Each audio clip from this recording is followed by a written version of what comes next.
বলছে যৌক্তিকভাবে সংস্কার চাই। এবং আমার যদি একেবারেই নিজস্ব মতামত যদি কেউ নিতে চায়, আমি বলবো কোনো অবস্থাতেই কোনো চাকরিতেই, সেটা প্রথম এবং দ্বিতীয় শ্রেণী না, প্রত্যেকটা লেভেলের চাকরিতে 5%-এর বেশি কোটা থাকা পুরোপুরি অযৌক্তিক।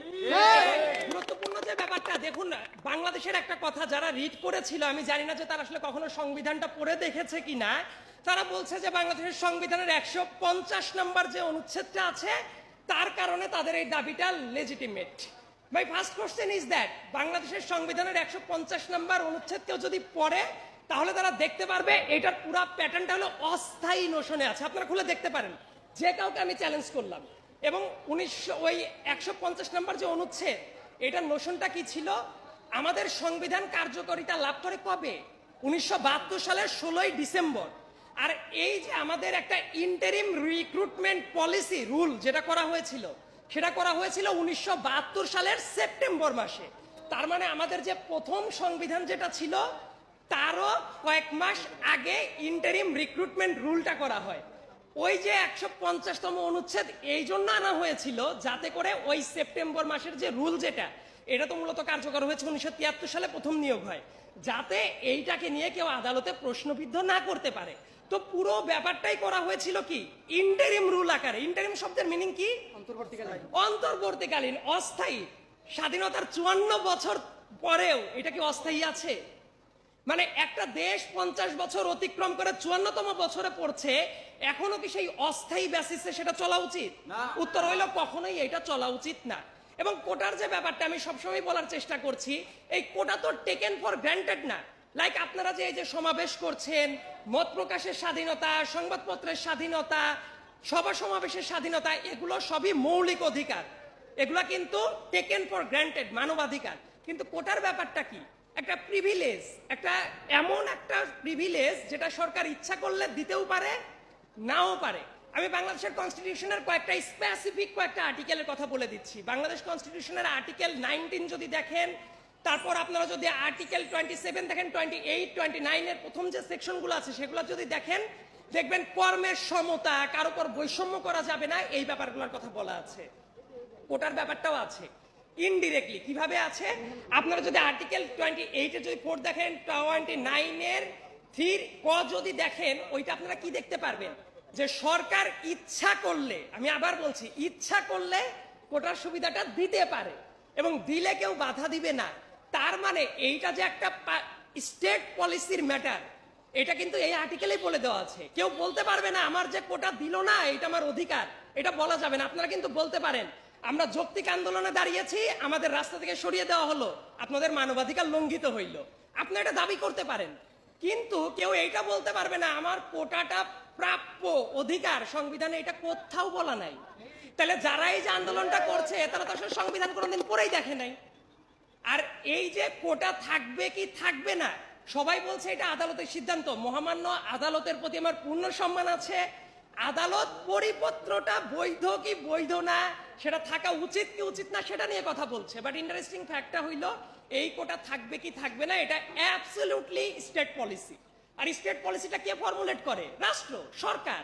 সরকার যদি আজই বলে পার্লামেন্টে একটা আইন প্রণয়ন করে যে কোটা ঠিক আছে 5% কোটা থাকবে এবং এর বেশি কখনো কোটা থাকবে না, এটা আদালত হস্তক্ষেপ করতে পারবে না। কারণ আপনারা যারা সাংবিধানিক আইন সম্পর্কে কারো যদি ধারণা থাকে, আপনারা দেখতেই পারবেন সংবিধানের ব্যাপারটাই হলো যেটা স্টেট পলিসির ম্যাটার, এটা সরকার নিজস্ব গতিতে ফর্মুলেট করে, এই ব্যাপারে কোর্ট হস্তক্ষেপ করে না। আর কোটার যে ব্যাপারটা, বাংলাদেশে কোটা আসলে কি করা হয় জানেন? কোটাটা কেউ একবার ইউজ করে না, মাল্টিপল টাইম ইউজ করার যে পলিসি। মানে একটা বৈষম্য কতবার ইউজ করে? একটা শিক্ষার্থী যখন বিশ্ববিদ্যালয়ে ভর্তি হয় দেখবেন একটা কোটা ইউজ করেছে, ওই একই ব্যক্তি যখন চাকরিতে ঢুকছে ওই একই কোটা ব্যবহার করছে, আবার চাকরি প্রমোশনের ক্ষেত্রে আবার সেম একই কোটাটাই ব্যবহার করছে। আমাদের সংবিধানের নোশন কি ছিল? যারা অনগ্রসর গোষ্ঠী তারা কোটা পেতে পারে। তো একজন ব্যক্তি যখন বিশ্ববিদ্যালয়ে চান্স পেয়ে গেল কোটা দিয়ে, সে কি আর অনগ্রসর আছে? তো একই ব্যক্তি বারবার করে কিভাবে সুবিধা পায়? আর আমাদের ওই 72 সালের রিক্রুটমেন্ট পলিসি যে জায়গায় কোটা চালু করা হয়েছিল, এর একটা জায়গাতেও কি নাতিপুতির কোটার কথা উল্লেখ করা ছিল? যারা দেশকে স্বাধীন করেছে তাদের একটা বিশাল বড় দেশমাতৃকার সেবা করার জন্য তাদের এই উদ্দেশ্যটা ছিল। তা আমরা আসলে কি করছি? একজন মুক্তিযোদ্ধাকে দেখাইতে পারবেন যারা বলছে আমরা মুক্তিযুদ্ধ করেছি যাতে আমাদের নাতিপুতিরা কোটা পায়? সম্ভবত এটা কোথাও কোনো মুক্তিযোদ্ধার দ্বারা এটা বলা সম্ভব না। এবং আরেকটা ব্যাপার দেখুন, মুক্তিযুদ্ধদের যারা সন্তান প্রজন্ম আছে, এক্সেপশন কিছু থাকতে পারে, কিন্তু ম্যাক্সিমাম ক্ষেত্রে তারা কিন্তু কোটা সুবিধার আওতায় অলরেডি চলে এসেছে।